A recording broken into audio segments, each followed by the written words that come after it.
Hello YouTubers, this is Trainman122. I'm sorry for the long break in videos that we had recently. It's been a busy month for me of November, but luckily I found some time after the busy Thanksgiving weekend. Well, as of recording this, I'm recording this on the Sunday after Thanksgiving, but I wanted to take the time to show off Run 8 Train Simulator with Christmas coming around the corner, and you know, some ideas need to be thrown out there about this time, or if you're just simply interested in simulators, if you're watching this after Christmas, whatever it may be. I just wanted to give this one a look, just a quick rundown of the routes, the downloadable content, and some of the main features of Run 8 Train Simulator version 2. To start, I wanted to just point out things like prices are going to be put into the description below the video. That is going to be linked to the Trainsets page of the Run 8 website. The Trainsets page is going to have the locomotives and all of the train cars that I will be showing off here very shortly. And then the routes page, which I will link below the train sets, is going to show off all the routes that are not currently, you know, standard with the simulator. So I do want you to keep in mind that Run 8 version 1 and Run 8 version 2 are actually technically separate from each other, because you can get version 1 still, and it's not going to be as good as version 2. But it's definitely cheaper, not cheaper, less expensive.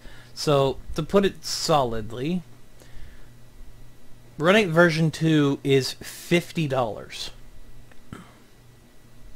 Now, with that $50, you get different types of cargo, which I believe them to be double stacks. You'll get double stacks. I think there's some trailer on flat cars, not too many. And then there's boxcars, tank cars, covered hoppers, and I'm sure there's a few other things. And a little high railer. It's pretty neat. A little Burlington Northern Santa Fe high railer.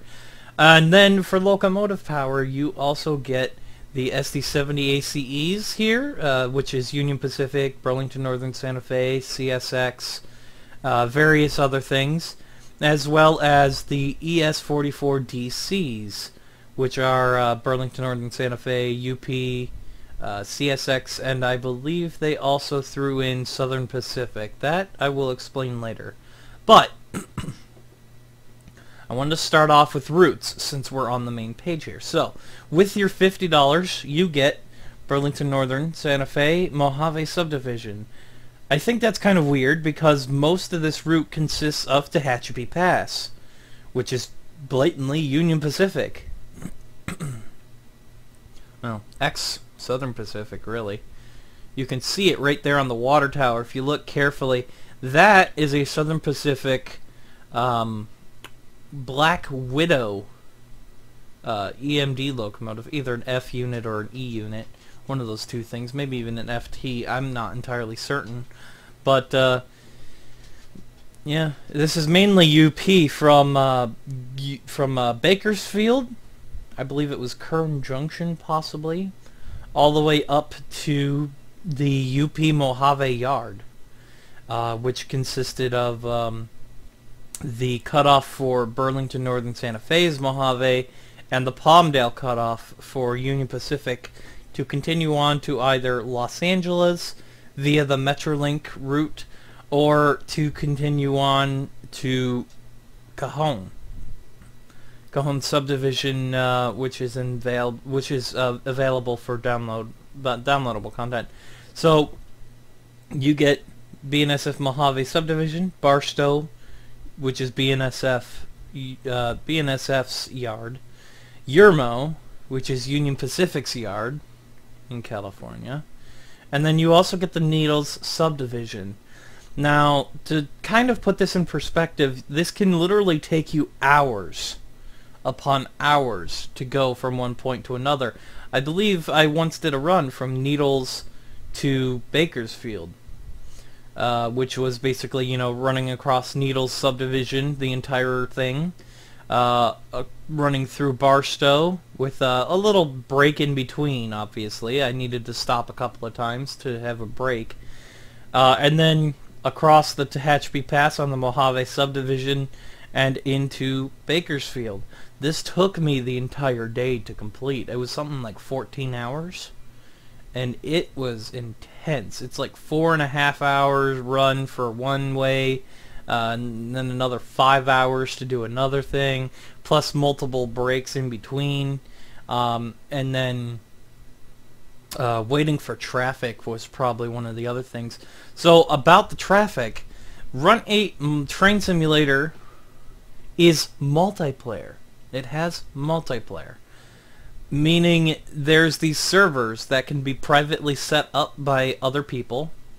I believe even you could set up a multiplayer server. I personally have not tried to do anything like that. I'm told it's not too difficult, but I don't remember if I ever have tried or how easy it is or whatnot. But there are many websites that are dedicated to Run 8. And assisting new players with setting up certain things, downloading it, getting the simulator to work correctly, things like that. And I'm sure you'd be more than capable of getting any kind of assistance from them. Once again, that is available on the Run 8 website as well under the Communities page. There's various different websites run by various different people to set up servers, to assist other people, and so forth. So, to continue on from here, the DLC routes are Seligman and Cajon subdivision, in this case, for the southwest United States. These two, even though they are separately bought from the base game, can be put, attached, rather. So it's one continuous run. You can continue. You can do one continuous run from Bakersfield to the end of Seligman sub, which I believe is Seligman, Arizona. I actually don't know where Seligman is. That, and then you can also do a run from Bakersfield across Cajon subdivision all the way to San Bernardino, either BNSF or UP West Colton. And then it does include the West Colton Diamond that a certain friend of mine has a particular interest in. And then we have the Southeast. This is the CSX A-Line and Waycross, Georgia route, where you'd see typically Norfolk Southern and CSX sharing trackage, maybe in some areas. I'm not fully familiar with how the running of this entire route goes. But this is actually done by High Rail Simulator. They are a third-party group that was working with Run 8 Train Simulator version 2 to bring more routes in. And they are working on Florida and Georgia, down their area. This includes ones like the CSX Tropicana Juice Train, the Amtrak Auto Train, which is the special Amtrak train that actually carries cars of its passengers in specially made auto racks, which are included with the High Rail Simulator website, which I may also post that one in the description below. Technically speaking, you can buy all of the routes off of Run 8 Train Simulator's website, but High Rail Simulator has the downloads as well as, and then also has the free auto racks that go with the Amtrak Auto Train. Those ones are absolutely free, so I recommend you download those if you get the base game anyway. And then the Selkirk region. Now, this is New York State. Selkirk is a bit towards central New York, not quite central New York. I believe central is more Albany area, but I believe it's considered into the central New York area, and I don't know its full extent. I've not actually gone too far east of my area. My area is in Buffalo, New York. So going from the Selkirk terminal to the Mohawk subdivision, and then from beyond the Mohawk subdivision, it actually does state to Buffalo, which means at some point I could see Buffalo in Run 8 Train Simulator if they continue on this route here. So as of right now, I have no other information as to what the other routes are going through, if they're building them or not. Whatever it may be, what even their next one is, because the most recent one they released was the Ligman sub for the Southwest. And then these guys released Waycross, Georgia not long ago. And, you know, it was all, oh yeah, the background keeps changing every time I change the setting here. That looks nice. That's nice. And that's nice. So this is Barstow Yard. This is where I'm actually going to be starting for today, with my specially made session called the DLC Show Off. This is where I've put in every piece of downloadable content, and there is a lot of it. I've purchased every single piece. Now, to say that I've purchased every single piece, you might be thinking, well, you said it was all expensive. You know, how much did that cost you? I'm afraid I didn't run the numbers as of right now. I do know that every single route is $40.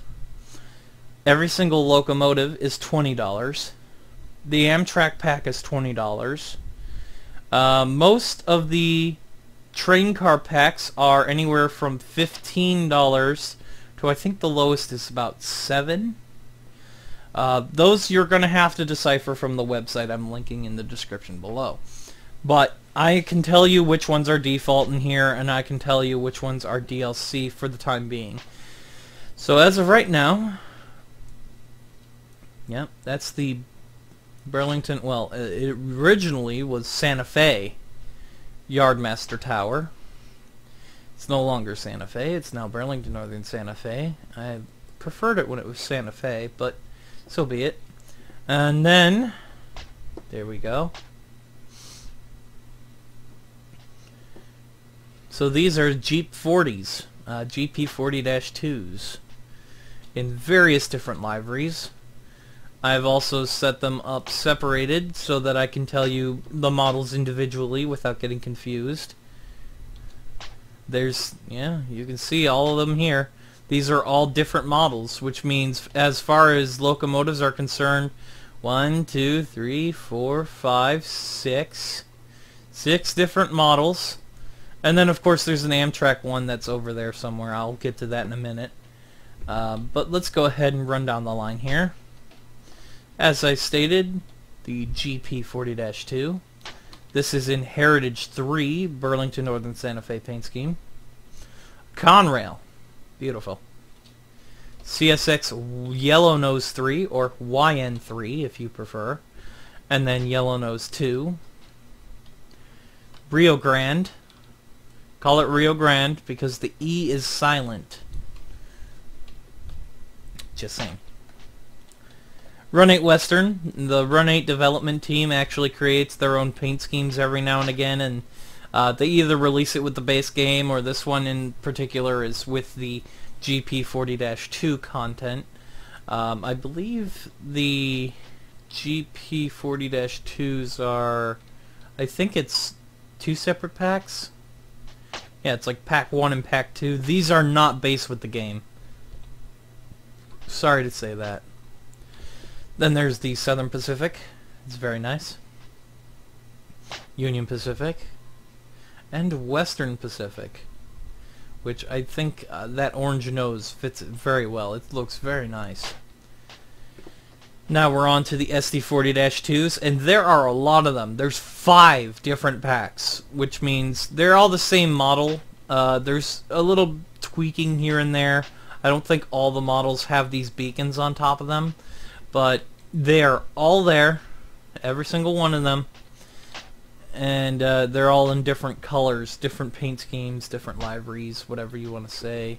And so this is the what I believe to be Blue Bonnet. I was told this logo right here is the bonnet, And if it is blue, it's a blue bonnet. If it's yellow, it's a yellow bonnet. And if it's red, it's the war bonnet, which I believe is like a sort of war chief reference to the Indians of the United States. Well, back in the early days of America, very early days in America, the Indians probably had a war chief's logo or symbol, and Santa Fe has a lot of ties to the Indian culture. Southern Santa Fe, again. This is the Kodachrome paint scheme, named after the Kodak Film Company, because of, well, its unique choice in colors. Basically, Southern Pacific and Santa Fe tried to merge at one point. The merger didn't go through, however, they had already started painting some locomotives, and so a few of them managed to stick around even though the merger didn't go through. I think most of them have been repainted by now. I don't even know if there's any still around in mainline service, but I'm pretty sure there's one in a museum somewhere. Burlington Northern Santa Fe. I'm sorry, Burlington Northern. This is just Burlington Northern. ST40-2. And the number's in the correct location. Burlington Northern Santa Fe. Heritage 2 paint scheme. And Heritage 3 paint scheme. And then this is another Burlington Northern Santa Fe, but it's patched ex-Burlington Northern. This is the case where they take in a locomotive from a recently merged railroad or recently purchased, whatever it may be, and they just slap on a little patch right here. They just slap that on, paint their name on the side of it, call it good, and release the locomotive for mainline running. That's usually when they either don't want to spend too much money on painting, on, you know, repainting or anything like that. Something like that. You know, they just, you know, don't want to put too much effort into that yet. It's too soon. Same thing with the Santa Fe here. Ex-Santa Fe. It's Burlington Northern Santa Fe now.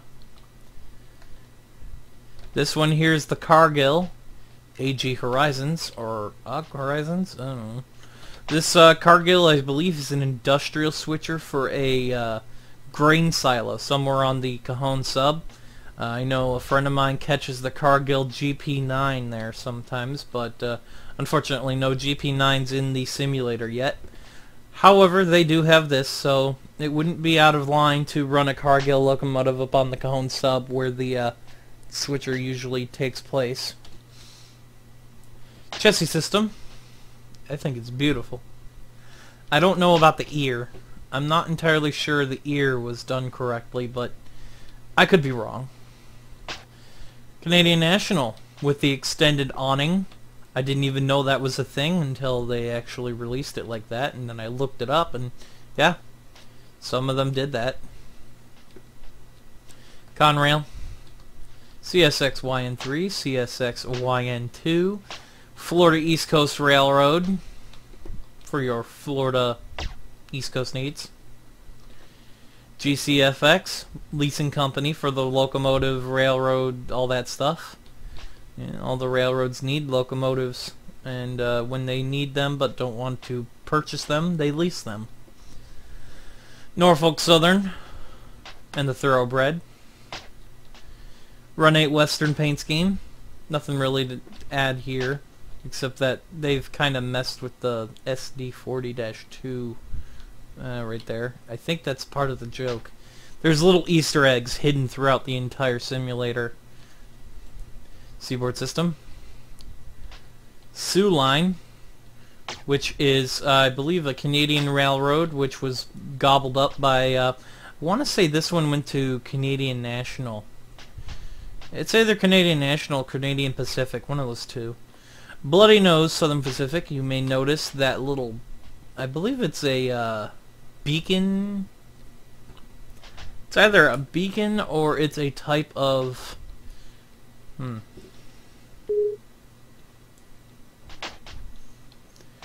it was either a type of oscillating headlight or it's an end of train light, or like a red light. I actually don't remember at this moment, but it looks really nice, and especially the difference in model. go. Yeah, the controls for this simulator are a lot different from any other simulator, so it'll take some time to get used to, but once you figure out how the list works, Union Pacific SD40-2, once you figure out how all the controls work, it'll become pretty easy for you. This is the Rio Grande, but this is where we're actually starting our tunnel motors, SD40T-2. Don't know why it's dirty like that, but it is. Tunnel motors were a very simple thing, where when the locomotive was going through the tunnel, and if it was going slow enough, exhaust on the roof would actually build up on the roof of the tunnel and on the roof of the locomotive, because, you know, the roof of a tunnel was only so high. It was only about, I want to say about there.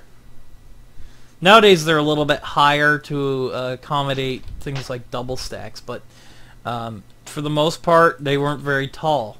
So the exhaust would come out here, pool around in the big thick black smoke that it was. Suddenly these weren't exhausting well enough. They couldn't get any more oxygen to run through the dynamic brakes, to run through the motor.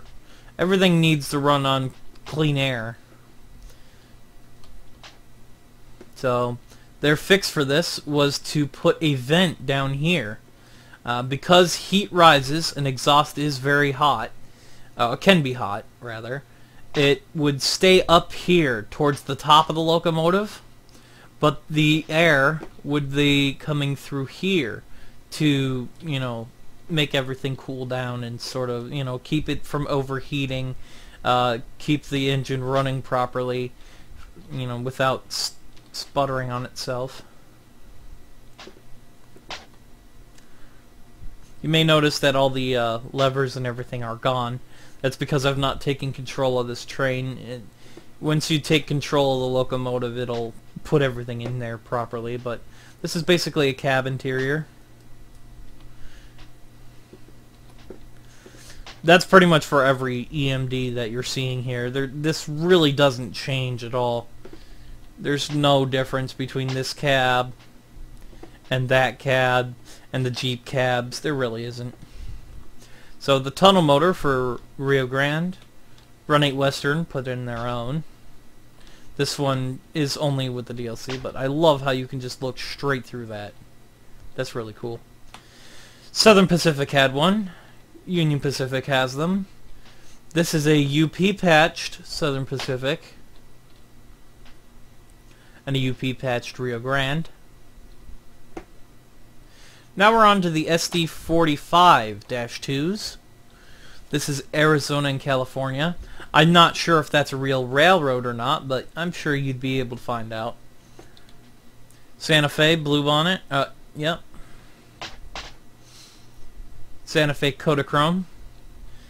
I believe this one is called the Freight Bonnet. F-R-E-I-G-H-T. Freight Bonnet.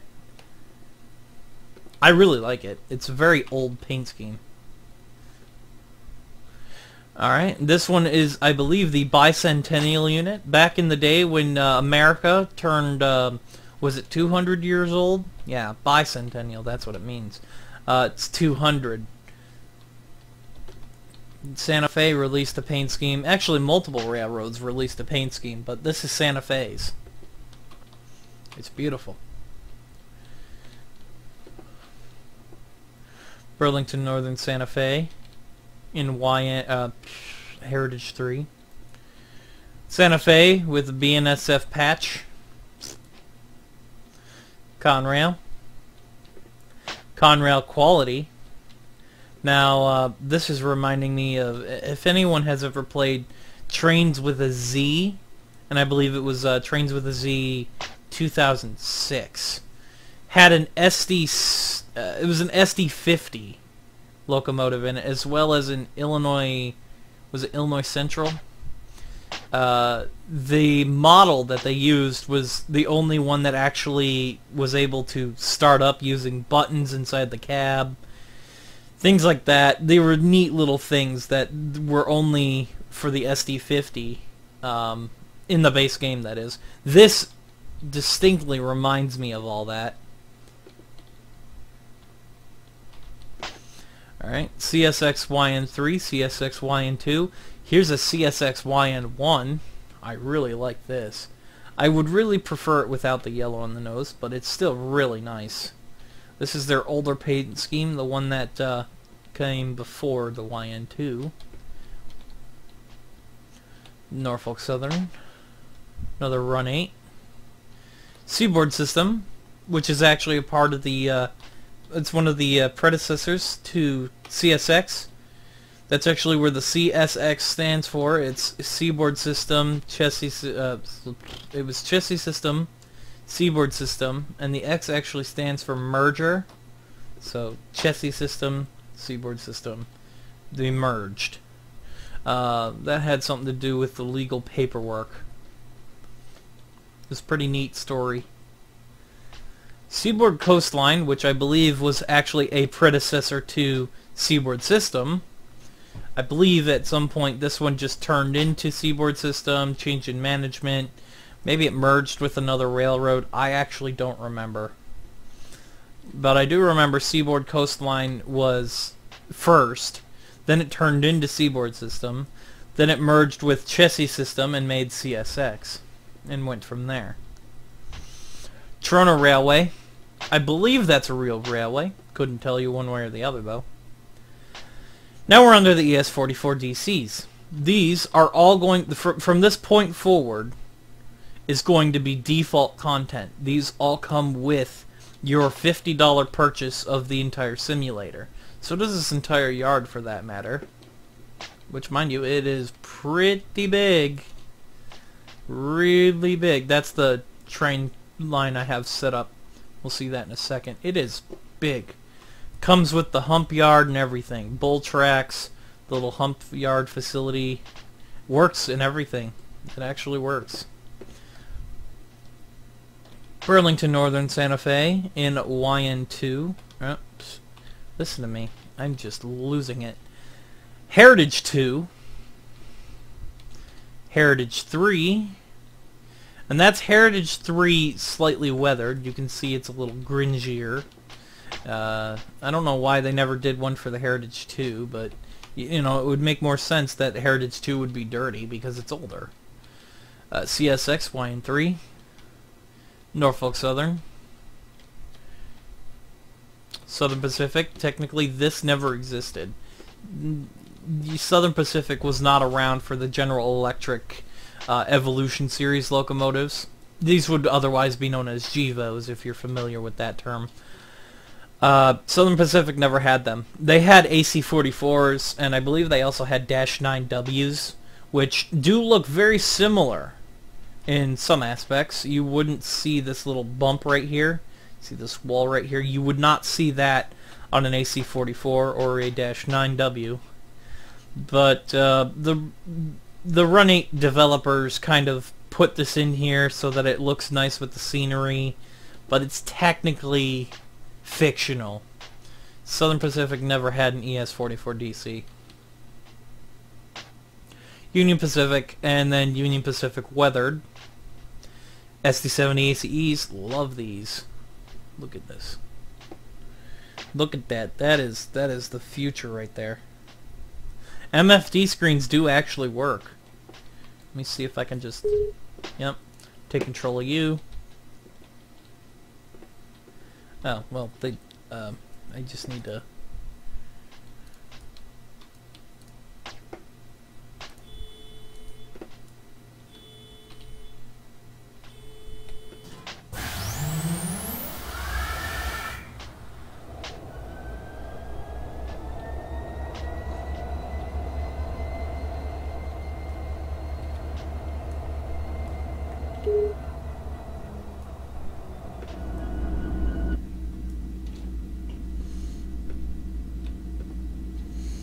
There we go.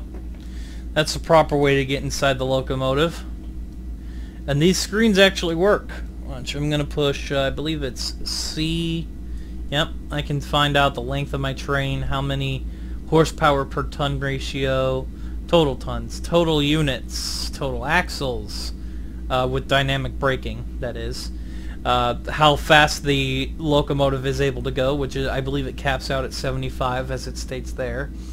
Total axles is 42, how many are loaded, how many are empty, what my train symbol is, and sorry, I don't remember what TOB means. And then there's various other things like the horn, the bell. I believe that is something to do with the dynamic braking.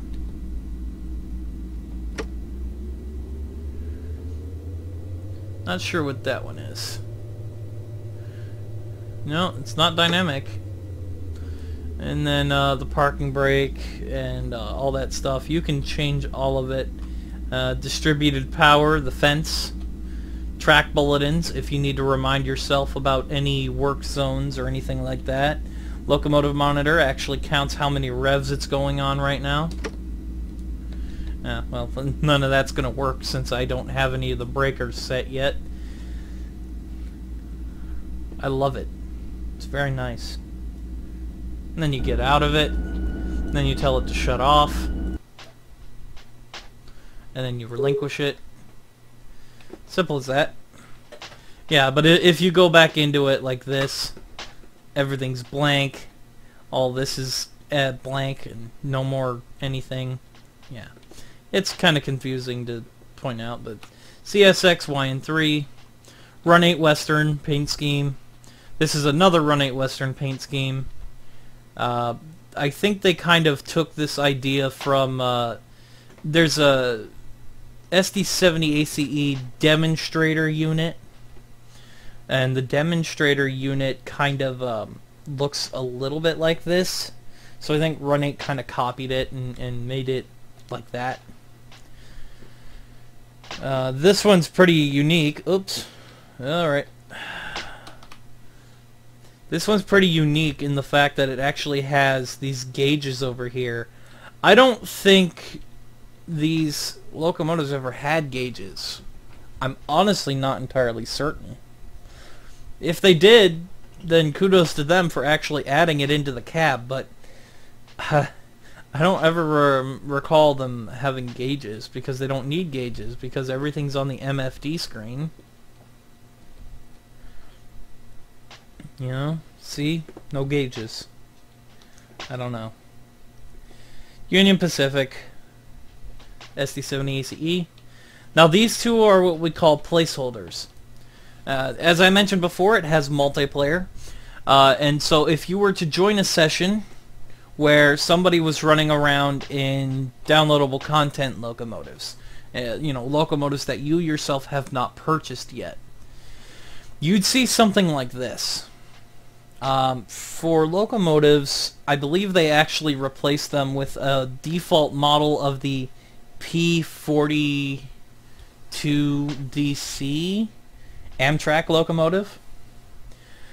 But, and then it gives it a really nasty looking Run 8 paint scheme, just, you know, just as a placeholder so that you don't see something invisible running down the track. That would look silly. These, in this particular case, are being the placeholders for two different paint schemes that have yet to release. As I said, all the SD70s came with the game, the simulator, the default content. But right here, this is supposed to be Norfolk Southern, NS1122. And then this one's going to be another type of Union Pacific paint scheme, of which we don't know what kind of paint scheme they're going to be doing, as, you know, they already have a Union Pacific here. It might be maybe a weathered Union Pacific, or I don't know, maybe, would it be the breast cancer unit? I don't think that's on an SD70 ACE though. Well, in any case, they're placeholders right now. It's stating we put the models in the game, but the paint schemes have not yet been released, so they're going to default to this paint scheme right here, the Run 8 Western. That's how it works. That's the same way for the train cars. I wish I could actually recreate it. But if you don't have the train cars, you'll just see like a Run 8 Western boxcar. Looks just like this boxcar right here. It'll look like this boxcar right here, but it'll stretch out to however the length is, because, you know, not everything's the same length as a boxcar. It'll just fill in the gap. Let me just go ahead and go back to the caboose here. Well, let me get rid of that. There we go. Relinquish. Then we got Southern Pacific bay window. You can go inside these. You can ride in them. It's very fun for role-playing on a multiplayer session. Railroad Police for the Southern Pacific. That's the Southern Pacific Kodachrome. I personally don't like Kodachrome. I really don't. And then there's the Santa Fe Caboose. It's very nice. It's cupola. This one's cupola. That one's bay window. You know, bay window, cupola. They're two separate packs. I forget how much they are, but you'll have to check the website for them. They're still there. So for one pack you get these three caboose. For another pack you get these three caboose. This is the Hump Yard. As I said, it works. I'm not demonstrating it right now because it takes a little bit of time to set up, but you know. And then, as I mentioned earlier, sit down, here's a high railer. Comes default with Run 8. I'm going to be using it to run alongside these train cars pretty quickly so I can get through most of this as fast as possible.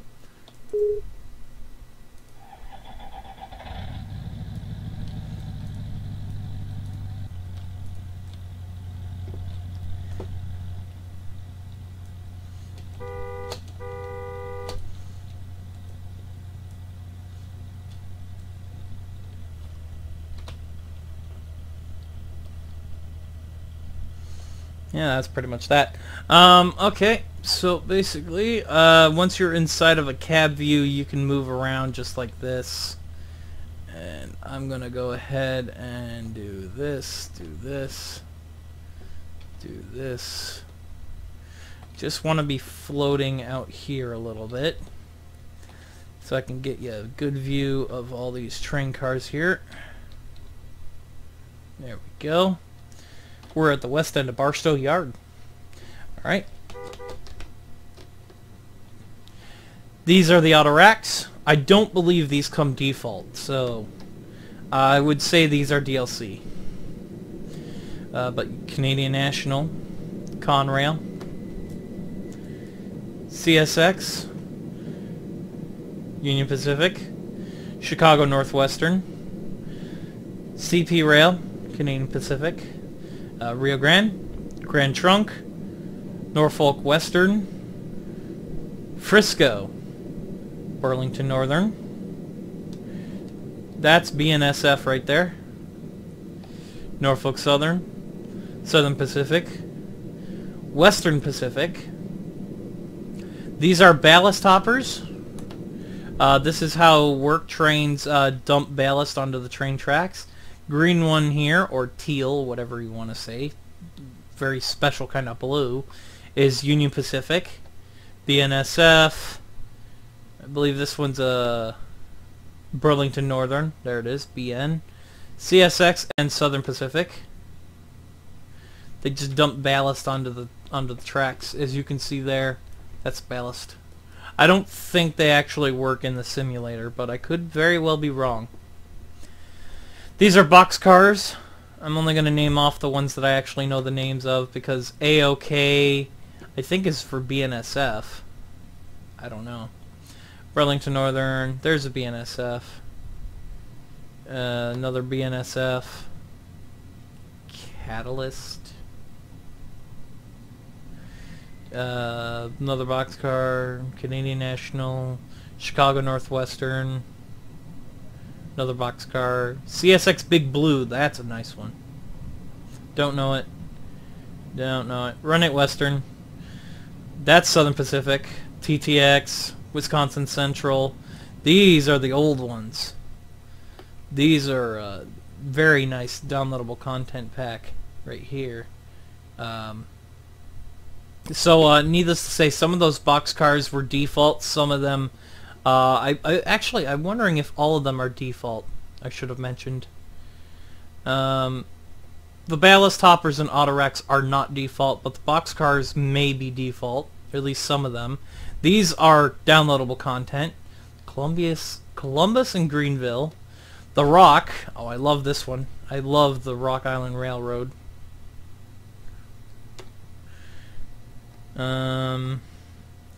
This is East Camden and Highland. Marnette, Tomahawk, and Western. New Orleans Public Belt Railroad. TTX Railbox. Southern Pacific, Hydra Cushion. And the Cotton Belt, which is a subsidiary of Southern Pacific. These are the covered hoppers. These come with the simulator. They are default. That I do know for sure.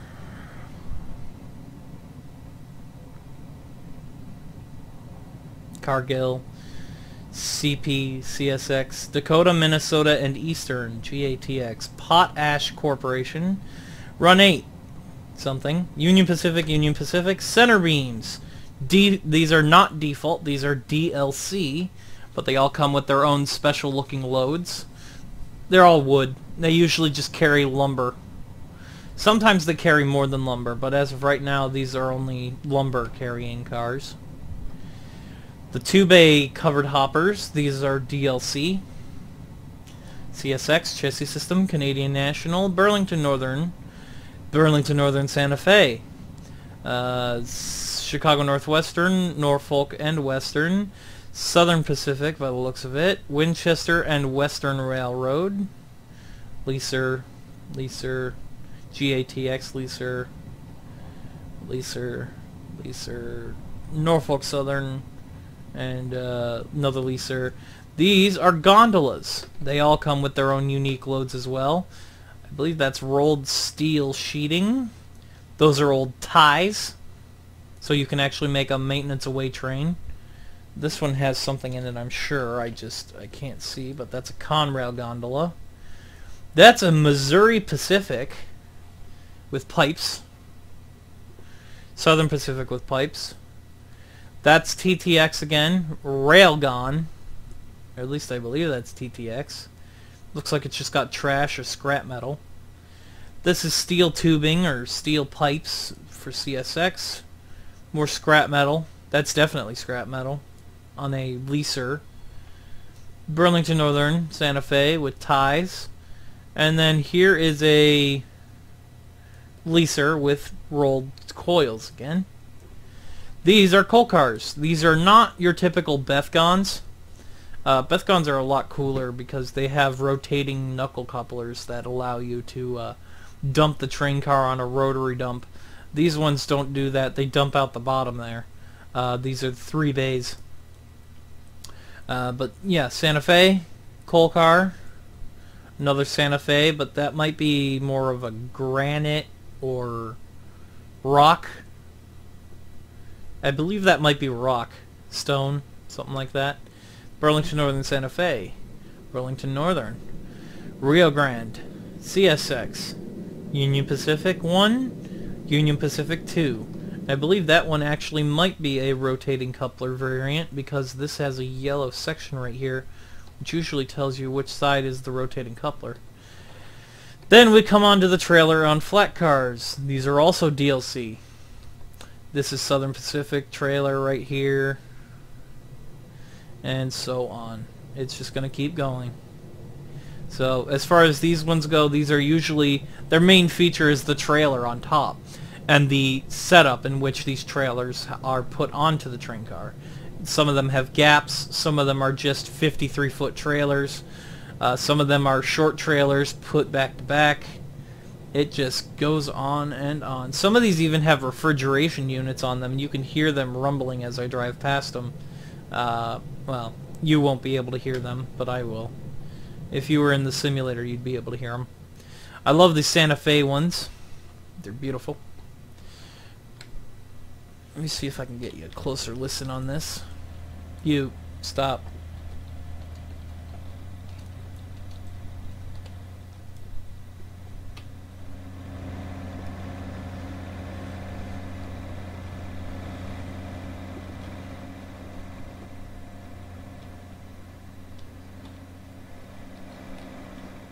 Yep. So this is Cryotrans, Tropicana. I'm sorry, I'm going to leave the high railer. Union Pacific, Santa Fe, Pacific Fruit Express, and another Union Pacific. These two in particular are the Pacific Fruit Express refrigerated reefers. For those of you who know what the Pacific Fruit Express is, it's a very nice train that runs from Oregon to New York. And, well, it's fruit. It's like a 3-day run. Tropicana Juice Train for CSX on the Florida line. And then your typical Cryotrans and other refrigerated reefers. Even got the icicles and everything. And then these are your typical double stack. These ones I believe are default. These come with the game, the simulator. And just, you know, China Shipping, Maersk, Evergreen, Horizon Lines, Hyundai, China Shipping, Seastar, K-Line. I do love the Maersk containers. That blue is really nice. Some JB Hunt, some Schneider.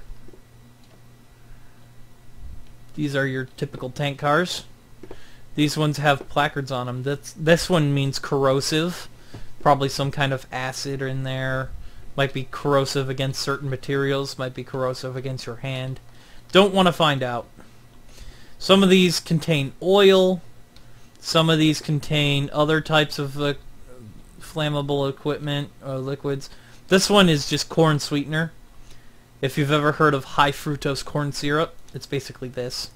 Comes in that. This is probably more oil. Yeah, refined oil. That means it's gasoline for cars and semis and stuff like that.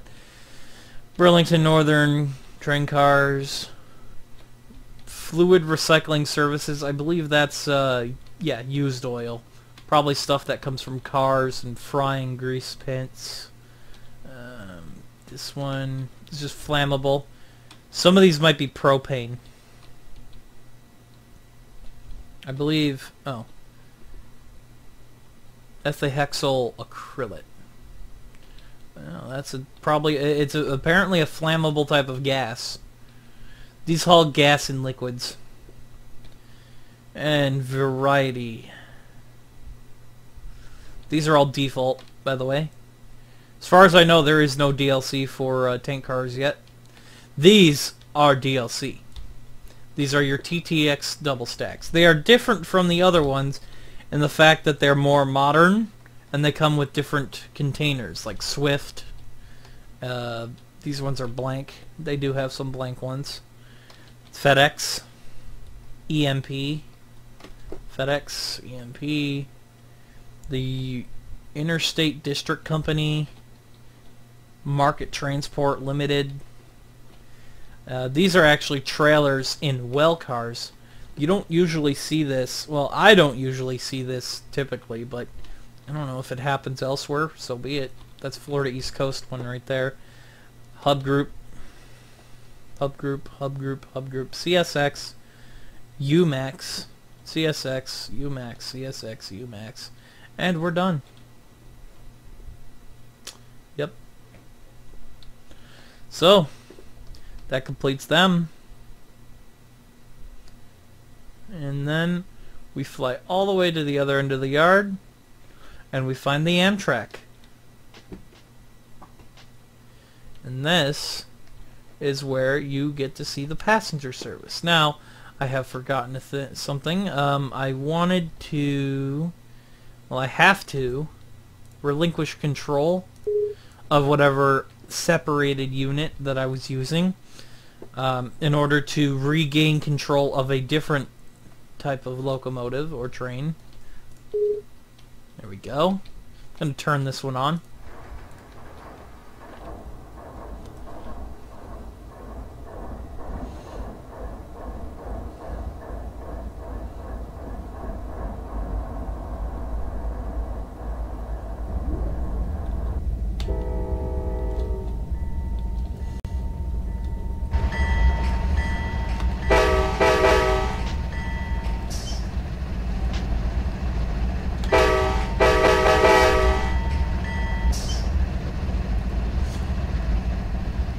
Alright, set that to head end power. This basically just means all the train cars are going to be powered. So anyway, we have Heritage. Well, these are not Heritage units. I want to point that out very specifically. These are not the Heritage units. These are Phase 3 from back in the 90s and 80s. These are Phase 4 from the 90s to the early 2000s. And then that's the one you typically see today, which I think is from like 2005 and up. Something like that. They are all P42 DCs. There's no P32s, no P40s. Phase 3, Phase 4, Phase 5. Then we have the Amfleet coaches. These are separate from the Amtrak pack. The Amtrak pack includes the 3 locomotives you see here, the one locomotive model, 3 different paint schemes, and the Superliner train cars and baggage car that comes later. We'll show you those in a bit. And I believe the material handling car as well. The Amfleets are separate though. At $15, you get an interior. And you can ride in them, of course. You must be able to ride an Amtrak train. In Phase 3, Phase 4, Phase 4B, the difference being the blue here and the logo. Phase 3, Phase 4, and Phase 4B of the cafe car, which basically this is just a little bar where you can order chips and drinks and stuff like that. They all look exactly the same on the inside. I don't want you to worry about that. Baggage car. No, there's like nothing in this. But Phase 3, Phase 4, Phase 4B. Phase 4B adds a stripe at the bottom and changes the blue. Changes the font of baggage. Phase 3, 4, and 5 of the coach slash baggage superliner. So that just means people sit up there, and then down here they keep the baggage, which, well, that's actually pretty scary. Yeah, and then you might be able to see here this green light right here. That actually helps the engineer tell if the train cars behind him are braking, if the braking system is active and applying, or if it's all released. As of right now, I believe it's showing all released. Ugh. Try not to think about this area too much. It's really kind of scary. You'd be more focused up here anyway. The interiors are not really all that good to look at. They're very limited in what they could do with this type of engine that they're using. They're working off a Microsoft wireframe or framework or something like that. So it's basically a spiritual successor to Microsoft Train Simulator, I believe. I call it the Microsoft Train Simulator 2 that never happened. But in any case, here's the coach for Phase 3. I still love how they did this. Amtrak did a wonderful job with their Phase 3s. And, well, coach looks exactly the same, except it's got, well, they're supposed to be seating on the bottom. There we go. Phase 4, Phase 4B, slightly darker. Kind of nasty. Phase 3, dining car. Basically, everyone sits up here and eats. In the middle here, this is where all the waiters and waitresses collect the food and drinks. And the kitchen portion is actually on the bottom here. Well, not in the simulator, but in real life, they just have the kitchen down here that makes all the food. Then there's a tiny little elevator that brings the food up to the top level. And then the waiters and waitresses pick up the food and deliver it to the waiting customer. I got to ride on one of these, this one right here. And I got to eat a nice little steak dinner. When you purchase a room, a sleeper car room, on an Amtrak train, you get 3 free meals every day. And it was a 2.5-day trip. So I got to eat a lot of food for free. It was great, but the room was like $800, so you know. This is a lounge car, and I got to ride in the Phase 4B variant of these lounge cars. Again, they all look the same. There's just a difference in paint scheme on the front here, on the side here. Love that. I love that. They don't do this anymore. Look at this. This looks stupid. Well, maybe to some of you it doesn't. But anyway, down here is a cafe area. That's supposed to be the staircase, by the way.